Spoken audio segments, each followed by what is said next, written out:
This is hull number 1 of the new Princess V50, and it replaces the old V50, funnily enough, and it's a really important boat in the Princess range and a very popular one, so we thought we'd get it on the channel for you. Let's have a closer look.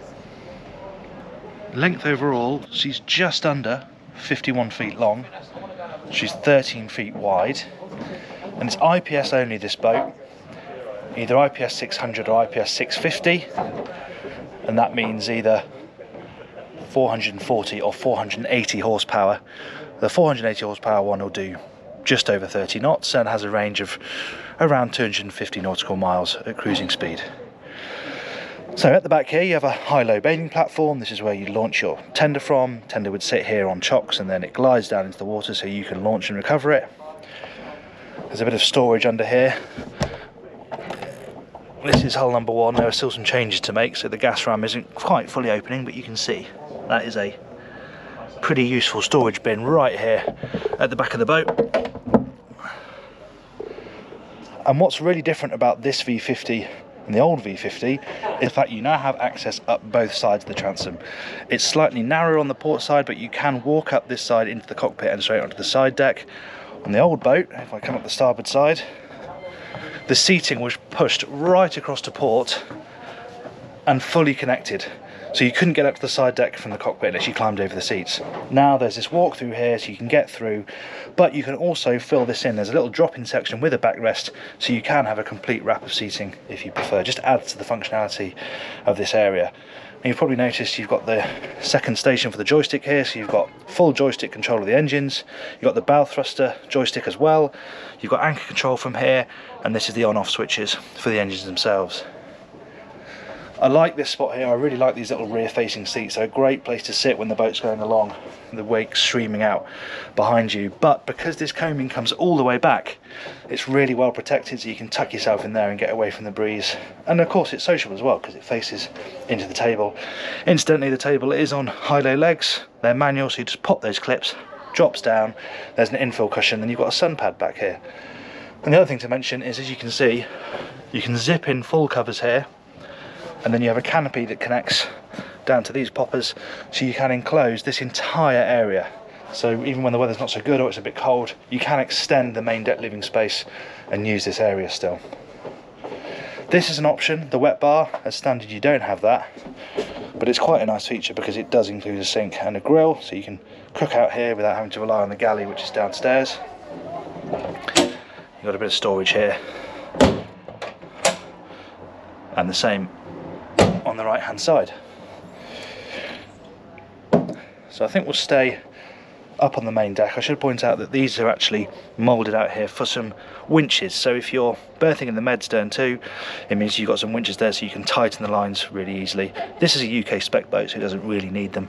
You just got your standard cleat arrangement down here, and this is the control for the passerelle, which pops out of the step down here. So I think we stay on the main deck. We'll head forward. Nice grab rail comes to hand really easily, just where you want it. You have to walk one leg in front of the other. They aren't particularly wide, the side decks, but at least there's plenty to hold on to. And actually from up here you can see the size of the sunroof. You can see the size of the slot it goes back into. This is a huge roof with glass inset as well. So up onto the foredeck, and there's some functionality additions over the old V50. So first of all, these pop up so that you can have a backrest. Obviously it does it on both sides, and then quite simply these bases just flip or back on themselves, so then you've got a seat. Really simple, really easy, but again just adds to the functionality of this foredeck. It's not just a flat sun pad.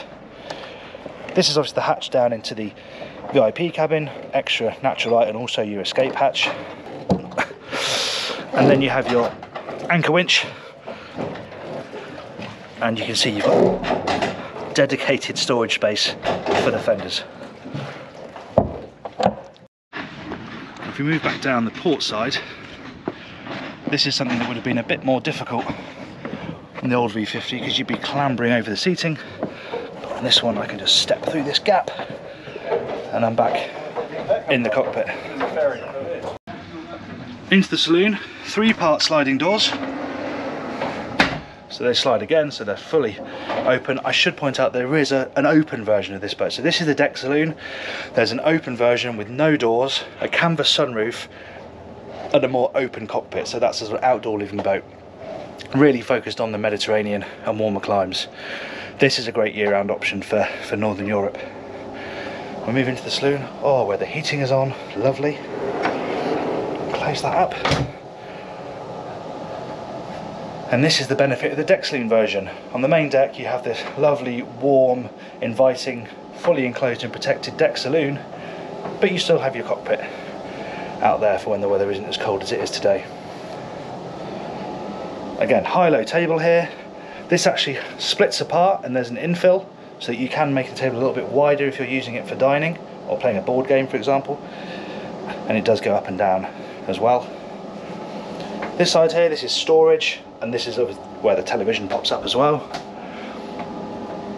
It's quite sort of simple storage space, but it is fiddled, so this is for mugs, glasses, so that they can be held in place safely and don't rattle about when you're out at sea. And you've got a fridge here as well, because the galley is right down below, so that just means you can grab cold drinks or a snack from there without having to go right downstairs. New Helm seats on this boat, 2 separate, really comfortable, proper bucket seats. They look and feel the part, quite sort of Bentley-esque in this colour and with the diamond stitching. Yeah, they're absolutely lovely, and it's got this floating helm, see, which is really quite nice. Just adds a bit of intrigue to what could just be a completely flat slab of black material. And the shapes are really nice. We got used to with Princess, modern Princesses, very curvy, and extends the dashboard on this boat. And now we can see that sunroof from the inside. Even when it's closed, because you've got these 3 huge glass panels, you have natural light pouring down into this area. There's also space for twin MFDs. That wasn't the case on the old V50, so now you've got 2 screens here, which again is a really nice touch. Into the helm position, it's very, very comfortable. Sliding seat, so you can slide fore and aft. And this is a really good driving position. I'm sitting right back in the chair now. I've got the wheel nice and close to me, and the throttles fall really easy to hand. And of course, you've got the IPS joystick as well, and drop down windows both sides. So if you want to berth from here, you can drop the window down, you can poke your head out to chat with crew, check your proximity to the quayside. That window opens, and so does the same one over on that side. It's a really good sort of sporty helm position. But with the sunroof open, which I'll try and do now, up she goes. You see the size of that roof. It's absolutely huge. That just rows back, and then because the base is set quite high in this helm, someone of my height can stand up and you're actually clear of the windscreen surround, so you could drive with your head poking out the window, which some people will like when they're coming into marinas. Just gives you a bit of a better all-round view. But I think we'll close that up again, because as I said, it is pretty Baltic today here in Plymouth.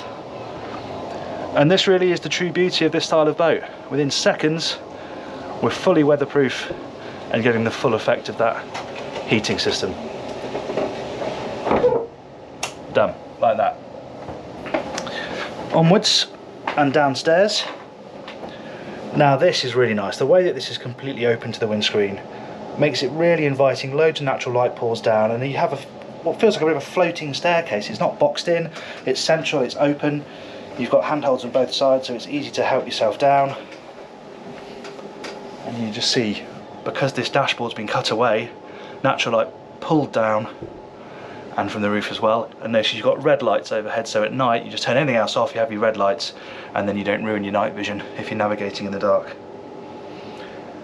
And every inch of space has been used as best it can for storage. So for example, under here, this is actually fiddled storage for more glassware or mugs. Just where you need it, right by the galley. There you go, there's your crockery. Really nicely done, and there's just some dry storage under there. Proper big domestic size fridge freezer. Fridge on top and freezer below. Kept in place with these really substantial catches. They click shut nicely. Really deep sink. This is more storage that just pops out of the countertop, so it's not just wasted space. Of course you can use it for preparing food, but there's storage in there as well, so it's got double double use, and then you have induction cooking here, microwave, and just a bit of storage, and the bin underneath. Notice there's slots here for the chopping boards, and the top for the sink. They have proper space to be stowed away, which is always helpful. Now down here, obviously this boat has got the dinette, which you could argue is unnecessary on the Dexline version, because just up here you have a really nice dinette that's got a really good view. So you can have a third cabin if you feel like this is surplus to requirements. You get a bulkhead across here and 2 bunks in there, so if sleeping space is a priority, you can do that. On the open version, which is a fully open cockpit, obviously apart from the canvas roof, you might want a seating space down here. If the weather's not great, you want to get down, feel properly cosy, then this would be quite nice. But you know, you can have it either way, whichever style of boat. You can have a cabin here, you don't have to. The dinette is nice though, and it's spacious and really usable, and there's a bit more storage up here, as well as the switchboard storage down that side, and television set up against this bulkhead. Now if you move forward, we find the VIP cabin. This is very similar. The layout's exactly the same as the old V50, but all just slightly updated tones and lighting in a modern Princess, this generation of Princesses. Split berths, so these just push this way, so if you haven't got a couple sleeping in here, they don't have to share a bed, they can have a single berth each, but if it's a couple, then they've got a double bed. There's eye-line storage along here, and you know, you just got these fiddles here, so you can just put stuff down here. This is finished in soft material, so you can put these items down there, and okay, they'll slide forward and aft, but they won't roll onto the floor. Portholes are small, but at least it does mean you've got some natural ventilation, and of course you've got a big hatch overhead, so that's really helpful if you want to get some breeze through here. Really big hanging wardrobe on this side, with infotainment as well, just mounted above. And then behind the door you find the television, but also access to the ensuite. But this boat's ensuite is also the dayheads. You see in here, headroom very good throughout. If I just turn the camera, you can see I've got plenty of space above my head. I'm 6'1", and the same in the shower cubicle. But then there's this door, which leads you back out into the saloon. So in the day, guests will use the VIP as the dayheads. And that means if we turn aft, we're into the master cabin, which is full beam, amidships. Let's close that door. It's a really good space. You can walk all the way around the bed. There are some level changes in the floor, but as I step up on this side, it also goes up above my head. So me at 6'1", I can still stand fully upright around this side of the bed. You have storage in this unit on this side, big hanging locker here. The television is mounted at the end of the bed, and then you drop down again and you step up the other side, but again the ceiling height means I can still stand upright. And you just have this little sofa down here, and then the ensuite here on the starboard side. Door opens in, and then again a separate shower cubicle. Really nice sink and tap, high end. If you're a bit larger, it will be a bit tricky to negotiate your way to the toilet, which is behind the door, but that's just part and parcel. They can't have the cabin opening into the door, and there's no way really you can have a pocket door here because this is curved, so that really is the only solution. It would just mean you have to fight around the door to get to the toilet, but there's not really a way out of that with this size of cabin. Lovely space though, and finished to the usual high standards that we've come to expect over the Princess V series. And there we go, and we're back up to the main deck, and of course we mustn't miss the engine room, so we'll go there next. The engine access is through this hatch in the cockpit, just outside the sliding doors. Up she comes, and then you've got this ladder, as you can see. Step down onto this plate that is on top of the gyroscope, and there's another step, and we are down into the engine room. And it's a pretty good space for a 50 footer, I have to say. I'm between the engines now, and I can just about stand up fully. My head is in the insulation, but it's perfectly fine. Got these racks here for fenders. You can slot your fenders in there, keep them away. If you're on longer journeys, you probably won't bother on short trips, but it's good to have them properly tucked away down here if you're going further afield. Really good access to the IPS pods back here. You can get around all sides of the engines, both engines, very easy to get on both sides. You can get in front of them and behind them. Quite easy to work on them really for a boat of this size anyway. This boat's got air conditioning fitted, so that's what all of this is over here.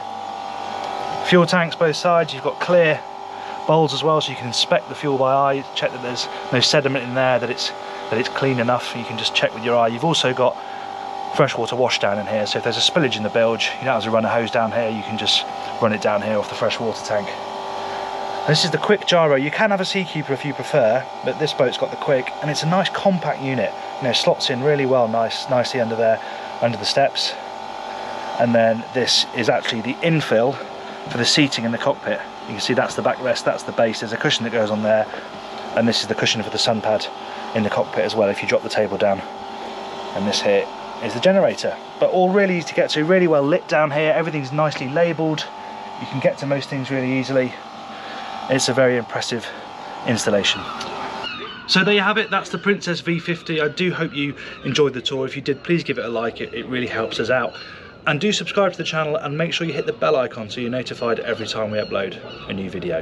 Thanks again for watching, and I'll see you on the next one.